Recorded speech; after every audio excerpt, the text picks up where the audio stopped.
King of violence की episode 34 के साथ हाजिर हूँ। तो फिर चलिए एक्सप्लेनेशन शुरू करते हैं।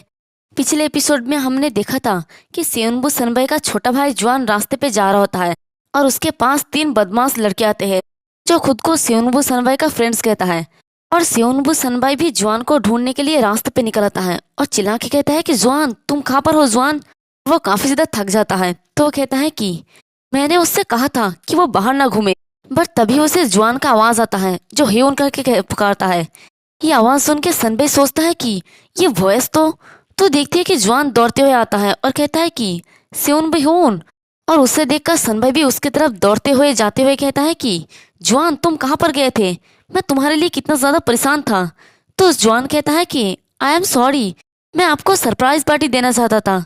तो सनबाई जुआन को अपने गले से लगा लेता है और कहता है कि मैंने तुमसे कहा था ना कि ह्यून के लिए सिर्फ जुआन ही काफी है, मेरी बात क्यों नहीं सुनते। और वो काफी ज्यादा रिलीफ फील करता है कि उसे जुआन मिल गया। तो जुआन भी हंसते हुए कहता है कि डोंट वरी ह्यून, ह्यून के फ्रेंड्स ने मुझे यहाँ सेफली आने में हेल्प किया। और वो पीछे की तरफ देखते हैं जहाँ पर वही 3 लोग होते हैं जो हंसते हुए कहता है कि तुमसे मिलकर अच्छा लगा फ्रेंड, तुम ही हो नो सुनबू, क्यों ना हम डीप कॉन्वर्सेशन करें। और इस लड़के का नाम होता है किम डोयुक डुयुक और ये बेक्सन ग्रुप का एक एग्जीक्यूटिव होता है। इसका हाइट होता है 190 सेंटीमीटर और वेट 120 केजी। तो उसे देखकर सनबू सनबाई को याद आता है उस आदमी का बात जिसने उसे कहा था कि कुछ कमीने आए और मुझसे तुम्हारे सारे कर्ज को खरीद लिया। तो उन लोगों को देखकर सनबाई अपने मन में कहता है कि तो यही वो कमीने हैं जिन्होंने मेरे सारे कर्ज को खरीद लिया है। तो वो मोटा कहता है कि मुझे नहीं पता कि तुमने ये सुना है या नहीं, लेकिन अब से तुम अपना कर्ज हमें चुकाओगे, बेक्सन ग्रुप को। आसान शब्दों में कहूँ तो तुम हमें अपना नया मालिक मान सकते हो। तो सनबाई वहां से उठ के जाने लगता है और पीछे मुड़ के उन्हें कहता है कि मैं किसी ऐसे पर्सन को पैसा क्यों दूं जिसे मैं जानता भी नहीं हूँ। बकवास करना बंद करो और यहाँ से दफा हो जाओ। और अपने मन में कहता है कि अगर मैं यह पर कोई हंगामा करता हूँ तो जुआन डेंजर में पड़ सकता है, तो अभी के लिए मुझे इन लोगों को अवॉइड करने की जरूरत है। पर तभी वो मोटा जुआन के हाथ पकड़ लेता है और हंसते हुए कहता है कि ऐसा काम नहीं चलेगा। तो जुआन के उस पेपर वाले मुर्गे को दिखा के कहता है कि मैं इतने क्यूट गिफ्ट लेकर आया हुए लिटिल सेंटा को कैसे जाने दे सकता हूँ। वो उस पेपर को मोड़ने लगता है तो ये देख के जुआन रोते हुए कहता है कि प्लीज इसे मुझे वापस करो, ये ह्यून के बर्थडे गिफ्ट है। लेकिन वो उस पेपर को एकदम पूरा पिचक देता है अपने हाथों से और नीचे फेंक देता है और हंसते हुए कहता है कि बच्चे ये दुनिया कोई आसान जगह नहीं है। ऐसा तब होता है जब तुम किसी ऐसे बास्टर्ड को अपने गार्डियन बना लेते हो जिसके पास ना तो पैसा होता है और ना ही कोई सपोर्ट। और जुआन बेचारा उस पेपर को उठाते हुए काफी ज्यादा रो रहा होता है और ये सब देख के सनबे काफी ज्यादा गुस्सा हो जाता है और गुस्से में उसे गाली देने लगता है।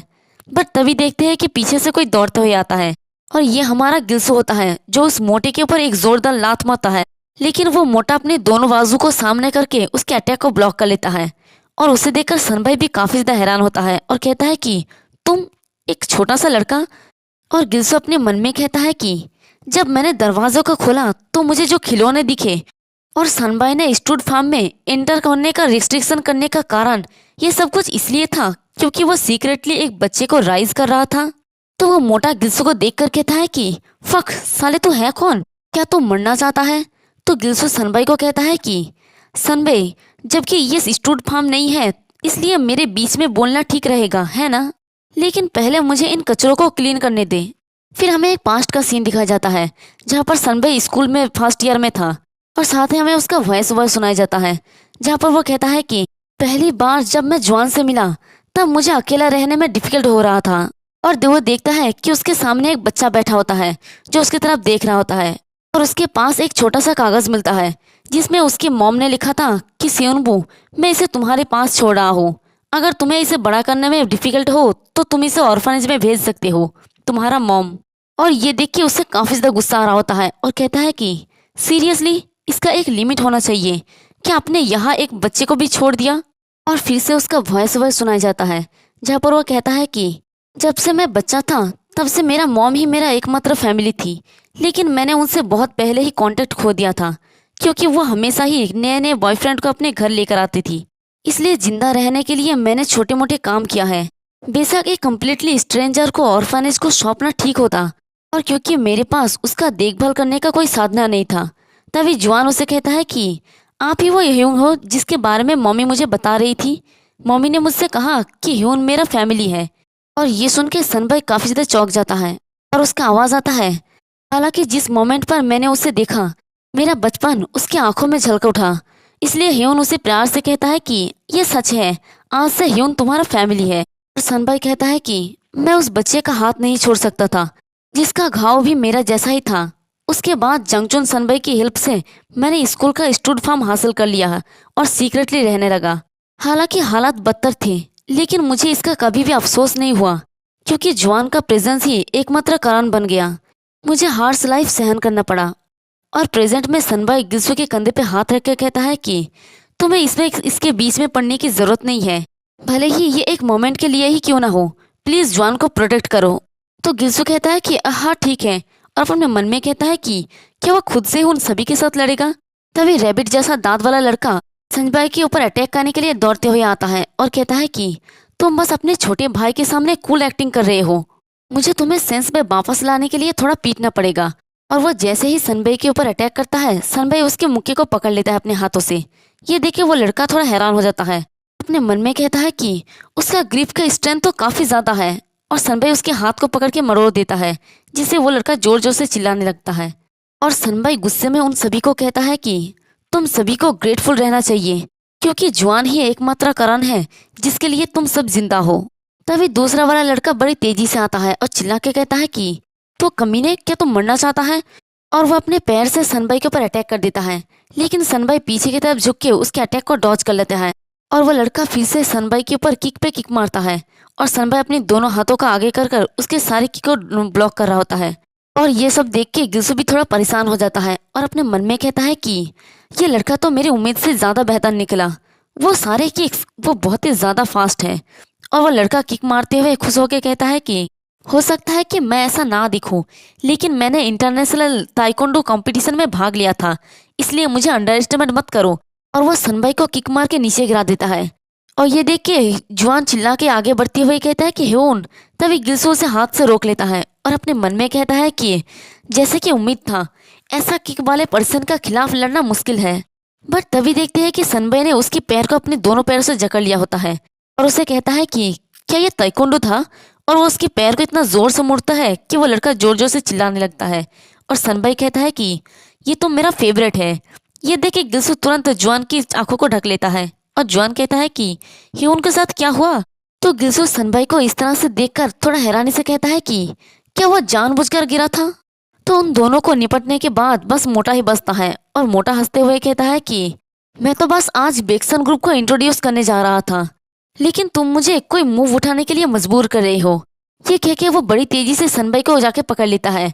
और ये देख के गिल्सू भी थोड़ा हैरानी से कहता है कि सनबाई, और अपने मन में कहता है कि ये डिफरेंस वेट क्लास का है, मुझे जाकर उनका हेल्प करना चाहिए।